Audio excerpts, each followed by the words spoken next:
Okay, pardon the delay. We did not have the screen in its place this time. Okay. Do we record? Yeah, all right. So we're up to weird pasuk, Mishlei 15:11. Okay. Sha'ol va'avadon neged Hashem, ach ki libos b'nei Adam. Yeah. How do you translate that? Yeah. Borrowed was lost things. Oh no, this is not borrowed. Completely different word. No, completely different word.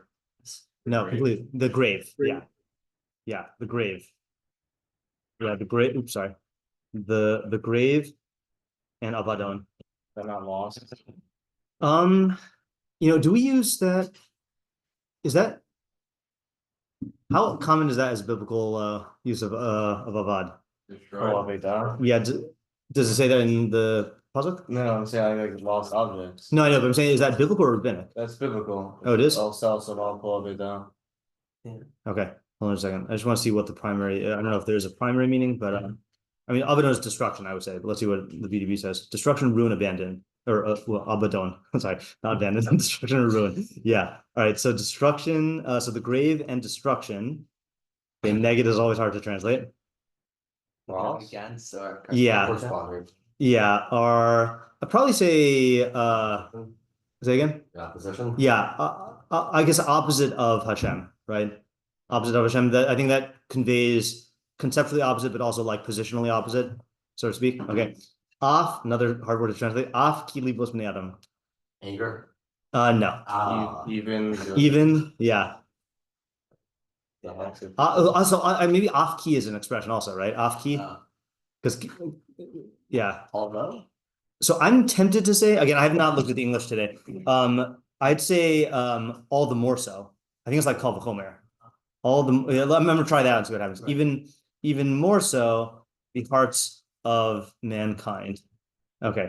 All right. So let's see Matsudat ציון. Let me get this up here. Mishlei 15. TC. Let's see. I think we're on page 10. Yeah.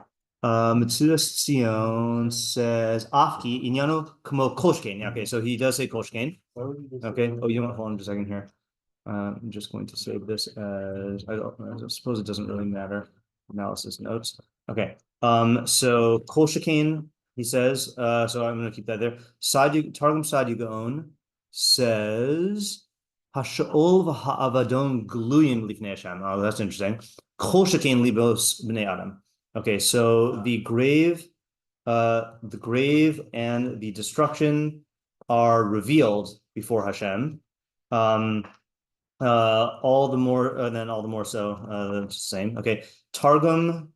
Yeah. So how does he understand neged? Like in front of. Yeah, like before. Yeah. Okay, and then Targum says Sheol v'uvdana kadam elaka. So same thing. Af probably be libe, right? Libe. Okay, yeah. Libe does not make any sense, right? Libe b'nei Adam. That's also weird, libe, but still. Okay.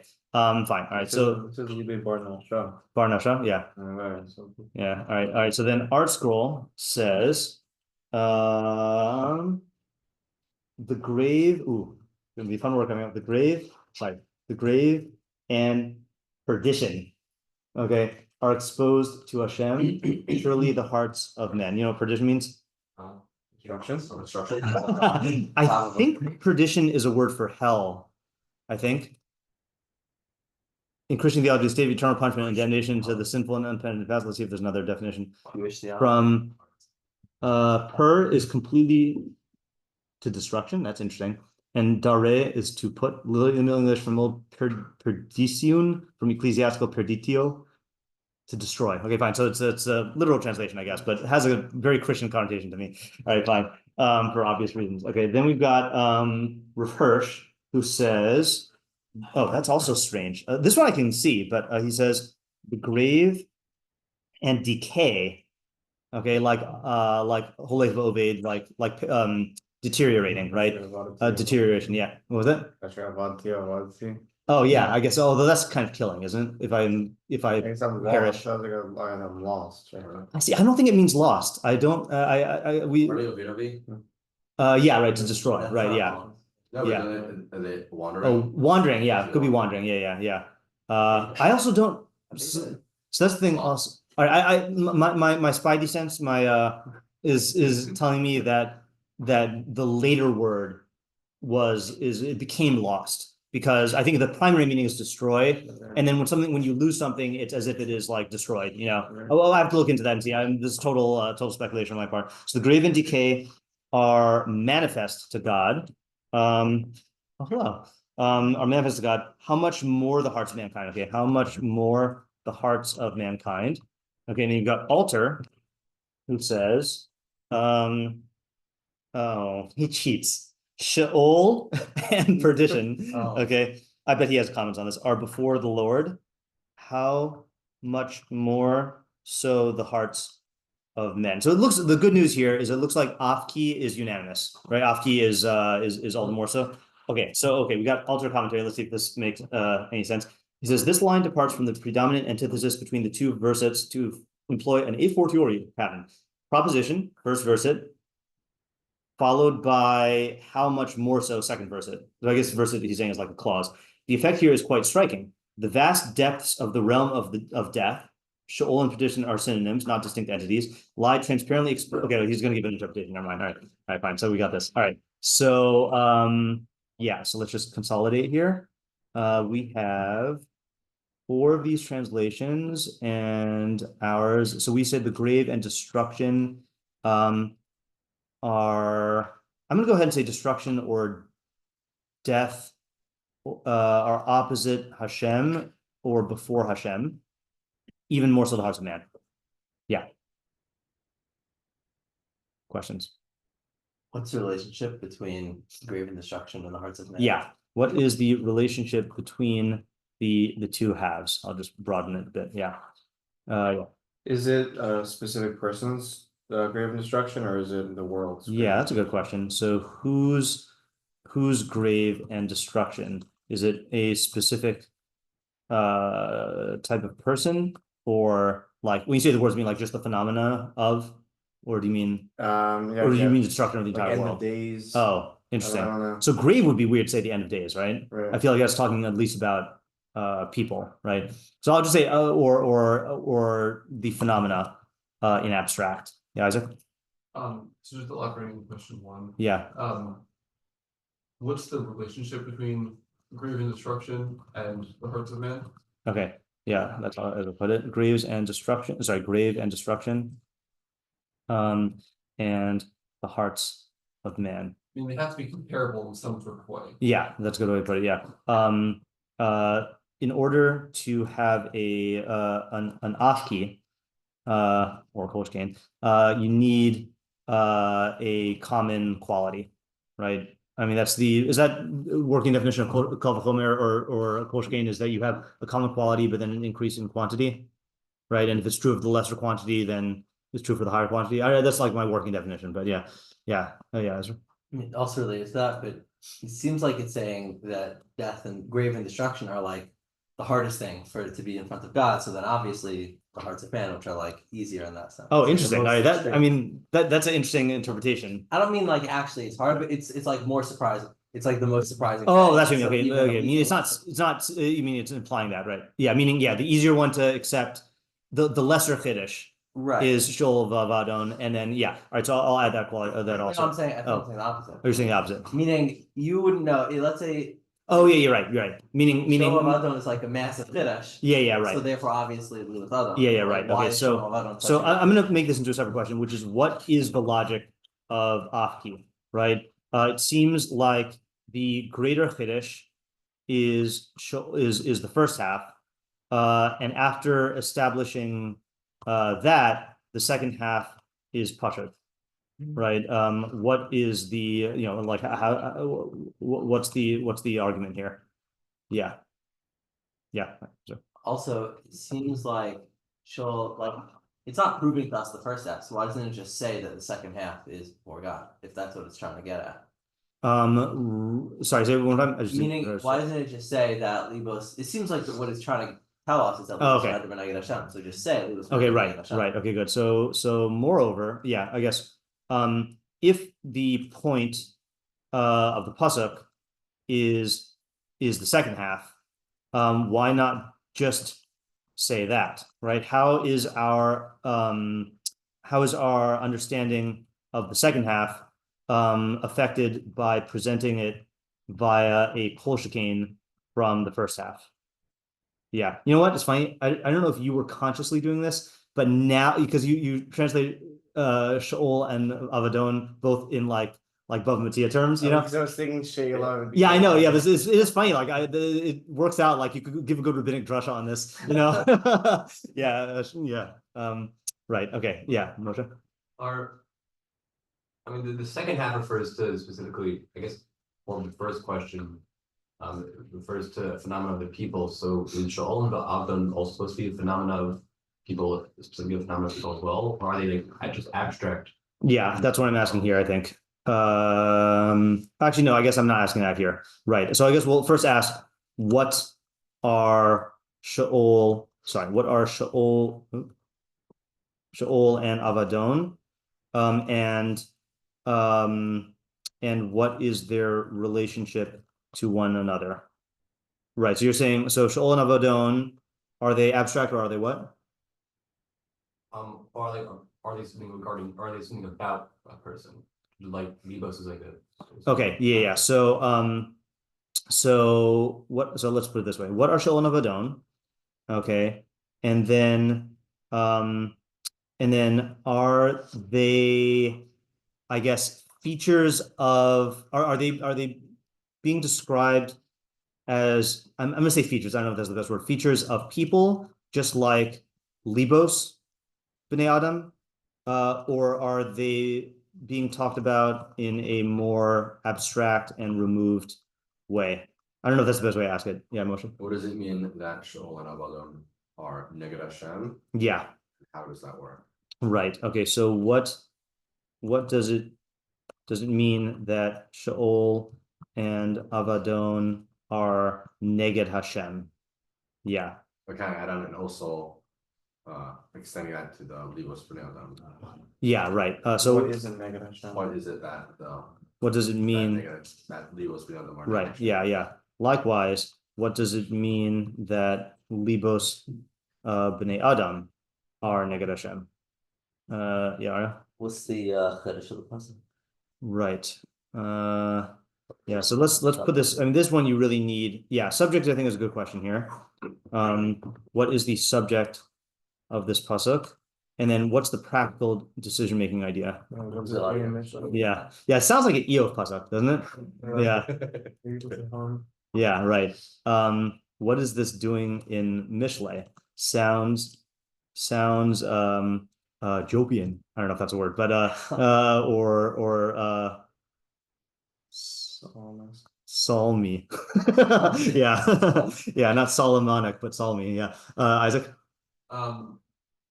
Who are Bnei Adam? Yeah.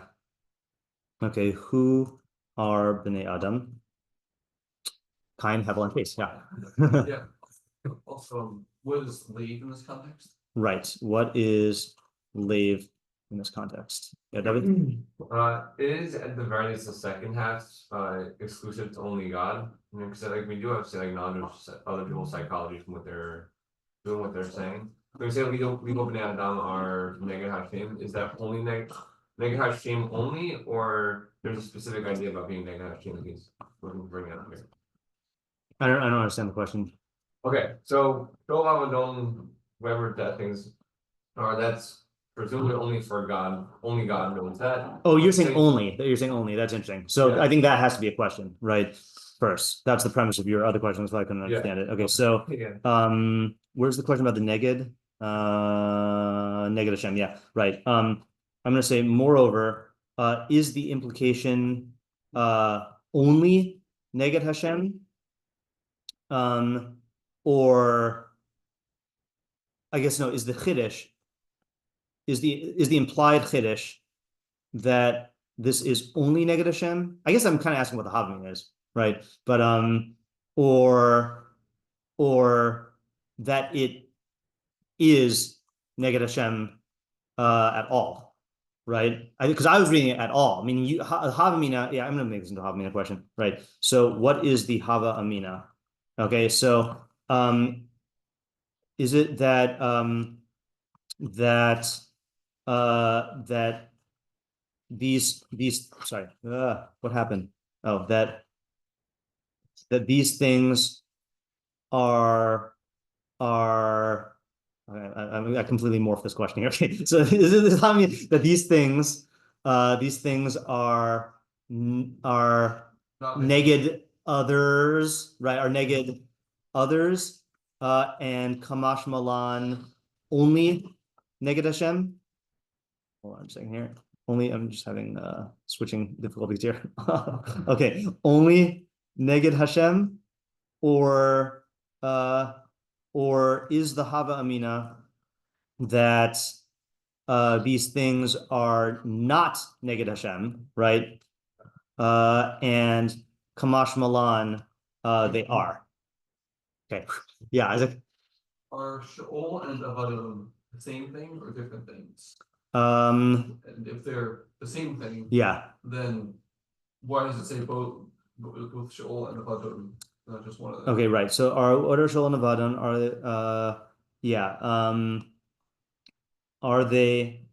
Are they the same thing or different? And either way, why say both? Yeah. Okay. Yeah. I don't know if it's a really good question, but why is it plural? Yeah. I also don't know if it's a good question. Okay, and I'll put it in this one. And why is it plural? What? Are we ready for the Are we? Yeah, sure. Who's the audience? Yeah, who's the audience? Yeah. What was the intended audience?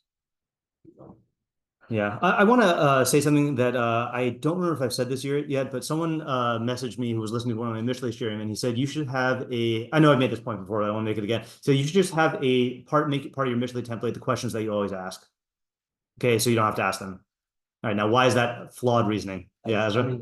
Well, I think you said in the past Yeah. why you it's helpful to think about all the different types of questions. Right. That way it helps you think about. Right. So the main reason is because the purpose of asking the questions is to get your mind moving in those directions. So it's the activity of asking the question that is the important thing, and only secondarily having the question on the page. Okay. And if you just put the question on the page without going through the channel, your mind doesn't relate to the question or the pasuk in the same way. Yeah, you have another answer to that? I was gonna ask a question on the answer. Okay, yeah, go ahead. Don't you for the Tehilim, I'm sure they'll put like more others, like 4 questions with card. Right. So for that, I think there's a difference between methodology, like goals, versus inquiries, like particular inquiries on the thing, So let's say, for example, I think the question that I would apply, actually, no, this doesn't work. See, I'll tell you that because for those, the questions don't change. Okay, and this is my second answer to the question. My second answer to the question is, there is always some smart kid, because a kid who thinks he's smart, who just like rattles off all the questions, like what is Sheol, what is the bottom, what is negative, what is the and then what you do is you hold his head and you say whoa, stop swinging here, and actually think about, are you formulating the question in the way that's the most effective? Like, sometimes we ask the question, what's the practical decision-making idea, or who's the audience? But then we realize that there's a nuance, and that there's someone that we think, let's say, what was the one we did? We did one on Monday night, which was, keep close to the door, which was, Lifnei Shever Gaon, Lifnei, the Lifnei Gova Ruach Kishalom, or something like that, So the gut reaction question is, who's the audience? But then in that case, we had a more particular question, which is clearly the audience is someone who is haughty, but haughty people don't listen to advice. So, and it's not for someone who's not haughty. So the real question is, what exactly is the measure of haughtiness? Who is the audience such that the haughtiness is not such that they can't listen to it? It's like, if you just fire off the question, then it's not going to get that same subtlety. So in Tehilim, those questions about what's the parak about as a whole, what are the particulars saying, is it true, and what of it, those don't change. So that's why I'm calling them those are like good methodology stencil questions. But in Mishlei, I have not found, except perhaps what's the practical idea, but I even find that question changes, like here, like you have, let's say, psukim where it is clearly stating something practical, and then there are psukim where it's clearly about a practical decision-making scenario, but it doesn't spell out the implication, and then there's psukim like this that sound like they're just stating facts, Yeah. Okay. All right. Now we're ready for ideas. You had an idea? Yeah, I had a basic thought. Sure. I think maybe you could say that just the grave and the destruction, they're very they're visible, they're okay. external to man, Yeah. that's I'm not gonna what I mean is that it's more active, it's more everyone can see it, it's very visible. Right. And of course people will relate to that, and of course it's open to God, whatever. God. And the way I understand God and Mishlei is just, his objective system, that he brings in the world, it's just overall objective positive system, Okay. So yeah. Okay, Abraham, okay, Yitzchak, okay, Yaakov, okay, Mishlei, yeah. Yeah. Yeah. Whatever. Yeah. So then you have so what's the Kavod means, destruction. And the grave, is visible, and it could be very hushit in how one got there. Like it's because people see that. Now the heart, though, that's very internal, and I think I think the destruction, because it's internal, it may not be so visible, and it may not be so apparent to yourself or even to others. But because it's there, it will destroy you, and so far as the system is concerned, if you don't change your negative behaviors, and I think heart just means your type is here, it can destroy you. Okay, so let me try putting this into words here. So, the grave and destruction, are you talking specifically? I'm picking up. But I'm picking up on the fact that you really mean the inevitability of the grave and destruction, right? I mean that it's clear that everyone's going to die and that people are subject to destruction. Yeah, I still have to think it through, but I have some idea about why use grave and destruction. Yeah, no, that was not what I was asking. I'm asking about what quality. So I think you're saying the inevitability of the grave and destruction are clearly evident. Are evident to all, and are an undeniable part of the system of objective reality. Okay, but the hearts of mankind, which are which refers to the internal desires and thoughts, etc., are not as obviously inevitable, okay, in their outcomes, right? The chiddush is that there is the same degree of, or not the same, even more, same or more degree of inevitability, that meaning that these flaws or distortions of the heart will inevitably result in destruction. Okay, if not checked. I just want to do a quick reminder. What was the last pasuk we did? Right. So this does fit in with that, meaning that and that we were talking about the inevitability of consequences there, and you could say that the ozev orach or the sonei tochachos is also something that is visible, meaning that you got a guy who just goes off the derech or who rejects rebuke, but then this is extending it and saying that even if you have some sort of defect in your heart, then that's going to manifest itself in some way that is also inevitable. Meaning, don't think that the internal world is not a reality just because you can't see it. Yeah, I think I haven't been entirely following the discussion in the Rambam Yomi chat about World of Midrash, and Rabbi Sachs and Rabbi Zimmer, well, coming from two different angles, and then people trying to explain both of them. It's a really, really good discussion. Yeah, with Yaakov and with Penny. But I feel like that's part of the question there about like what is our relationship to the psyche in terms of the world of Hashem. Yeah. Anyway, side point for those who are interested in that chat. Yeah. That was specifically raised as possibly a distinction between the two. Yeah. Until I have the most recent part. Yeah, I've read all of them, but it's a lot of subtle points that I have not yet given my attention to. Yeah, David. Different idea. Yeah. Anyone want to add to this first? Yeah. Just a question. Where are you getting that Libos is necessarily like flawed? That's my interpretation. Yeah, you know what it's like? I think the way I was getting it is Shul and Avadon are perceived as like negatives, and so the inevitability of this Ra, God knows, so too the inevitability of the Roa Halev, and I do think, I don't know where he's getting it from, but I think if you take it to the previous pasuk, I think that does support it. And let's look at the next pasuk. I was getting it from the way you were explaining it. Yeah. See, the next one is also lo yehav le tocheach lo el hachacham lo yelech. Right. So we're talking about a late who does not want rebuke. Next one, leiv sameach yetiv panim uva atzvas leiv ruach nechea leiv navon yivakesh das. So I guess we are talking, wow, a lot of lave ones here. So I guess, yeah, so it doesn't have to be like defects, but definitely qualities of the lave, not just the lave. Say again? In the context of Shalavadan, yeah, makes sense. Right, yeah. Yeah. Also heart, like, can you also, is a heart also used for like Tavis too? Yeah, it is used for Taivas. Yeah.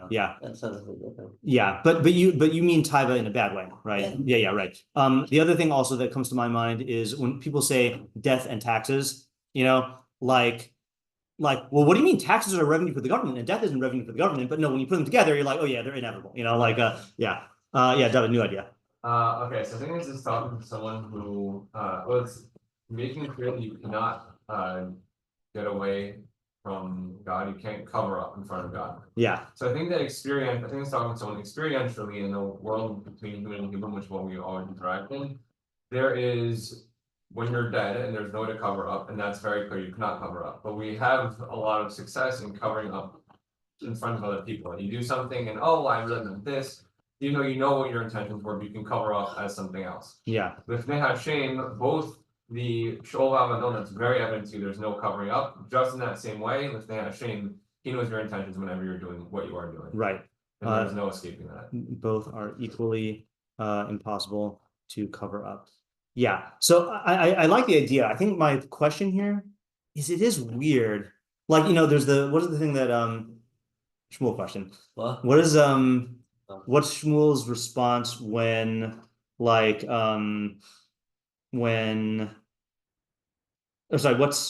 Hashem's response when Shmuel is sent to find the new king and he thinks it is the older sons of Yishai, and then he sees David and he says, her?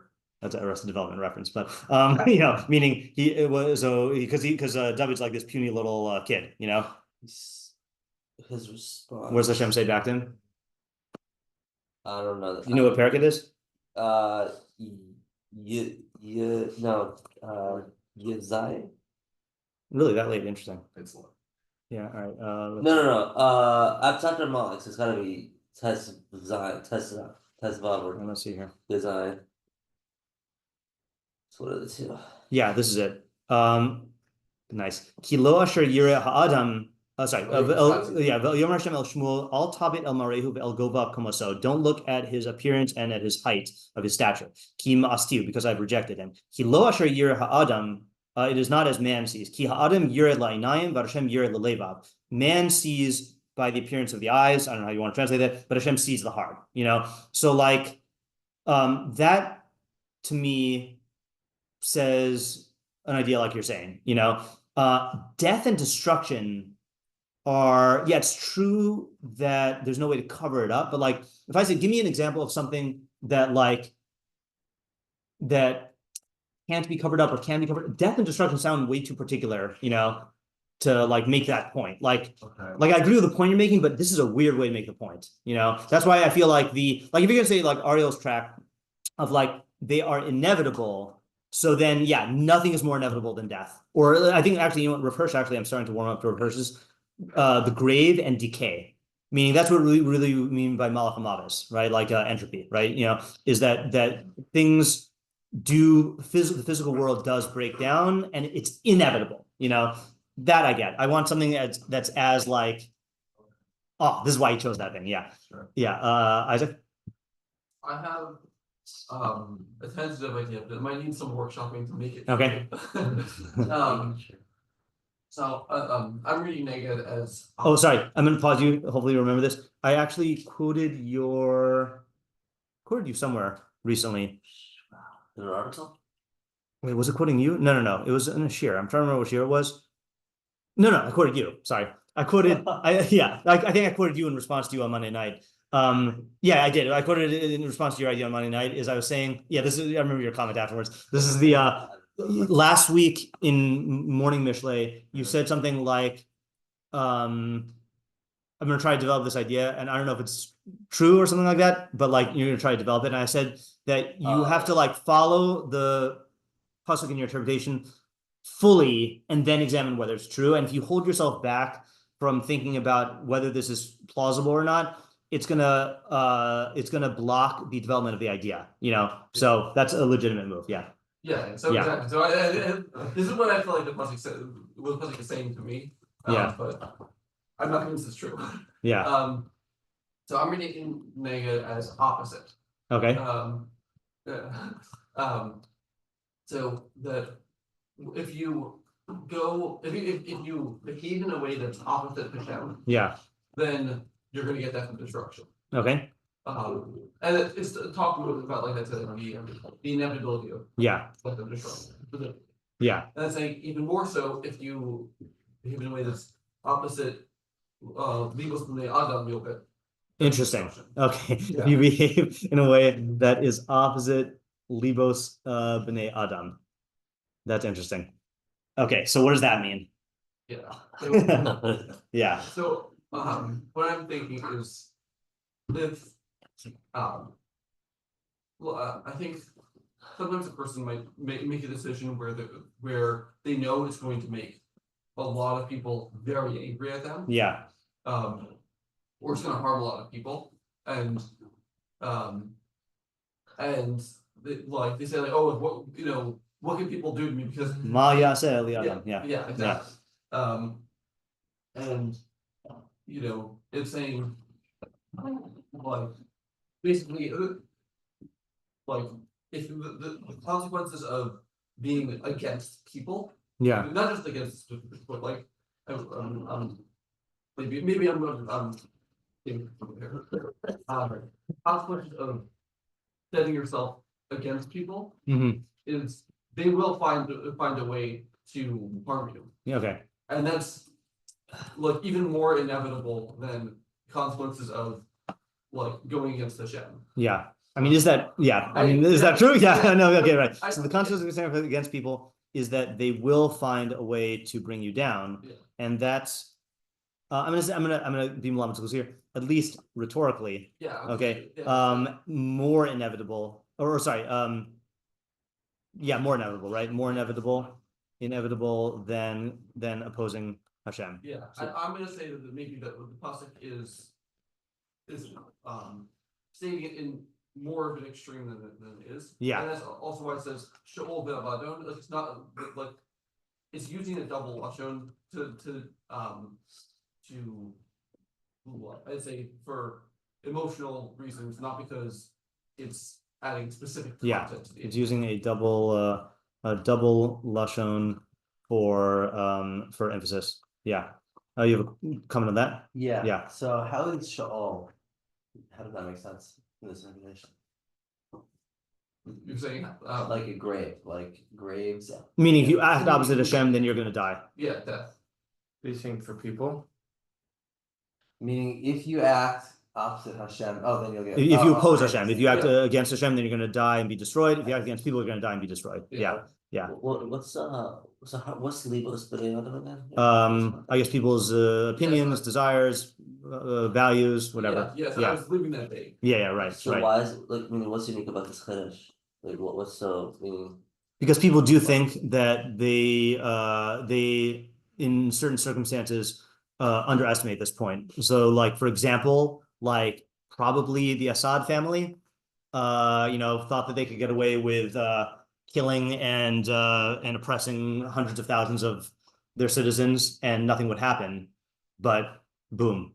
so what would be an example of going opposite God? 'Cause to me, it just sounds like this, like that's just a part of the system. It's a part of the Exactly. objective That's system. exactly it. And this is that's the Chiddush. This is part of the objective system. If you go against Ratzon Hashem, Oh, no, so if you go against the hearts of man, like, no, that's the Chiddush. Meaning negative Hashem, whether you're talking about in Torah or like gravity or whatever, like that's clear that you can't oppose Hashem without consequence. And one of those laws of how Hashem works, I know you're not saying it that way, but one of those laws about how Hashem works is people will crush you if you go against them. Yeah. The pasuk might be stating it in an extreme as kind of like a like when Rambam talks about if you're too far to one extreme, you go to you go to the extreme. Yeah. Because I feel like if you just say, oh, you're all going to get consequences if you go against people. Yeah. I think there is a feeling of, oh, but maybe I can escape. Yeah, exactly. Yeah. But if you're saying that you have more chances of avoiding death. Yeah. I have one more question. Yeah. I'm just getting this idea from, Geneva versus Zela. Like, people are more concerned about people. Right. In certain versus God. circumstances. Right. So what are the parameters? Like, when would you be more concerned about people versus God? Or I mean, that's a good question. Yeah, I don't know if the pasuk is addressing that. I mean, I do think that there are cases, certainly in cases of where you view yourself as above other people, then you like Paro, who's the audience? Yeah, where you think that right. The audience is the the audience is someone who thinks that they're above the people who they're dealing with, and the people are powerless vis-a-vis them. Yeah, Moshe, you had an idea? Yeah. I definitely think I'm stretching the interpretation here. Okay. But I like a really like shot and then a deeper Okay. thing. So the first is that Sheol and Abaddon are referring to the unknowable, like definite unknowable concepts that occur within nature, Okay. right? I'll get why those are specifically. And then it's saying those are unknowable to us, but they're definitely known to God. And all more so, right, our limits, which are part of us, which we can know, of course, God knows as well. So I could stop there and say, well, don't try to hide anything from God, but that's kind of an idea that's already pretty obvious. We say that already in Iyov a lot. There's a lot of stuff about plans and whatever doing for God. So what I think Sheol and Abaddon are doing here is that they are the best example, what's the word for the Paradigm? the paradigm for unknowable concepts within nature. Yeah. Right? Doesn't Sheol mean another word for like Gehenna? Yeah, it's all been used for that in the Chazal. Yeah. Right. So to me, it's you really can't know. Only God can know that. And I think this may end up relating to a principle in psychology called fundamental attribution error, where when it comes to our own mistakes, we tend to exaggerate or focus on the environment around us, forcing us to do that rather than our own faults. Or when it comes to other people, we say it wasn't the environment, it was their own mistakes. Right. And this is telling us that no, don't claim that the Sheol and Abaddon or claim that you can really know nature and that whenever you do anything wrong, it is nature. It is like nature's fault. It wasn't your own fault. That's only God can know that. However, don't close up your own heart, because certainly you do know that. So because only your heart is really what you can know, then that is what you should be focusing on. Oh, it's funny. I thought you were going to take the opposite direction. That's interesting. Sorry, say it one more time. My mind was primed to hear the opposite. Well, because the lave is what we surely can know, Yeah, then for any of your actions focus on your heart first, or only on your heart, Yeah. rather than on teacher wait a minute. or your environment. Okay, hold on. I'm gonna say the way I am thinking about it, just to get it out of my head, and then you can explain to me why I'm wrong. Which is that I thought this was talking about the hearts of other people. And we do feel like we can understand other people's hearts and motivations and psyche, you know? And this is saying, you know, in the same way, like that you can't understand Shol and Avadon and only Hashem can understand it, you really cannot understand another person's heart. Okay, I hear that. That's not the direction I was. Yeah, right. Okay, so let me just split this into two. Okay, two possibilities here. Okay, so this is like my take, which is just like you can't understand Shol Vavadon, Shol the Avadon, you certainly can't understand the inner hearts of other people. Okay, and then you're saying, So I'm kind of taking the emphasis away from God and putting it back on us. Okay. I think that's what I'm trying to. That when it says Aki, be even more so, meaning, but definitely your own intentions you can know and understand through it. so that's what I'm not getting. So Afki means koshkain, right? So just as you can't understand Shol Vavadon, I'm kind of. you can understand your own heart. That's what I'm not getting. That's where I'm the kind of not. As you can see, as I would first say, all the more so, right? The legalists are known before God. Yeah. But on the flip side, right? We at least can know our own hearts, but we definitely cannot know the Shalom about. okay. So I think best ways case for you. Maybe tell me if this is good. Just like you can't understand Shol Vavadon, your heart. Sorry, but God can. Okay, but God can. Something away from God and bring out. So what is God doing in the pasuk at all? Are you saying That's the stretching part. It's allowing that interpretation to be known. Okay, hold on a second. Insert logic. You can understand your own heart. Yeah, Ezra. could it be it means that like God could understand Shalom Adam, and then obviously he could understand Libus Adam, and then like we could infer from that Libus Adam is easy to understand, so we could do that. Yeah, right. But then that kind of undermines his first point, which is that we can't, like he's saying that Shlomo's choosing the most unknowable parts of nature Right, to us and saying, yeah. yeah. There's like I feel like there's inner tension in what you're trying to say. Yeah. Why do you? Because you're saying that we human beings cannot understand Shol Vavadon, only Hashem can, right? Right. And then you're also saying Hashem can understand the hearts of man, but you're saying we also can understand the hearts of man. So it's like Well, what's the Aki doing, right? right. I would say all the more so God knows it because we know it. But then why did it start off with something that we? Oh, you're saying that if God knows something that we can't know, then certainly God knows something that we can know. But that's not a chiddush. That That's not a the chiddush. chiddush isn't that we could know it then. Isn't that what you're saying? The chiddush is that we can. You said it? Yeah, I had a glimmer of logic here. Is that if God knows something that we can't know, Yeah. then certainly God knows something that we can know. Yeah. Right. Now, what's your objection to that? Because then the chiddush is not telling us what we could know; it's telling us about God's knowledge.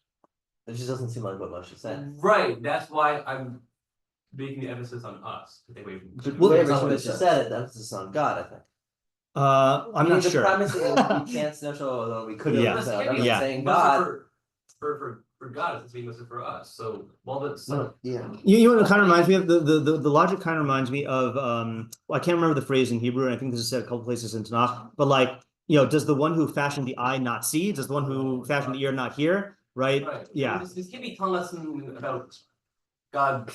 Just talk about ideas of God. It's Yeah. supposed to be mostly for us. Yeah, definitely. Yeah, what do you Can I want to? suggest good approach? Yeah, sure. Okay, fine. So Sha'ol Avadon refer to those are qualities in the person, meaning a person that, and I'll go with like maybe like altar, like it's like a person that like lo missing haluka. It's like people that just maybe like are lazy, don't have a lot of energy, or live like Mason. Right. So they are neged Hashem. they are not functioning inside, they're not doing things. But an achili was bnei adam, but even more. Wait, sorry, they're so, negative Hashem because what? because they just like they cannot function. It's like they can't do anything. But what does negative Hashem mean? Negative Hashem. Opposite Hashem in front of Hashem? Okay, so they're yeah. okay, they're they are opposite. opposite Hashem because they aren't making use of their lives or You whatever. make Yeah. use of their lives, right? And then achili was bnei adam. Surely, so the hearts of man. I'm gonna interpret it like v'chol yetzer machshavah Lab. Okay, right. Yeah, like, but the hearts of men are even worse because a person can use their energies to do bad. So that's why that's even more negative. So negative Hashem. Which are even more negative Hashem because they can use this to do bad. Okay, so we'll get we'll have to continue this. Okay, yeah, really quickly. I don't want to hold people. Respond to Moshe else. Yeah. Yeah. I'd say it's the Havamina that the Havamina is that you can know your heart, but it's saying just like She'ol Ve'avado is only knowable by Hashem. A person's heart is like in truth is only knowable by Hashem. Yeah. So that's kind of what I'm saying, but I'm saying about Yeah, other people. I'm saying Yeah. even yourself. Or even your own heart. Yeah. Yeah. Your own heart. Yeah. All right, let's stop here for today and let it percolate. Yeah. Okay. Yeah. I have another Interesting shot. question. Like, save it Yeah. next time. Okay, sure. All right. Have a good day. Yeah. Yeah. I don't know if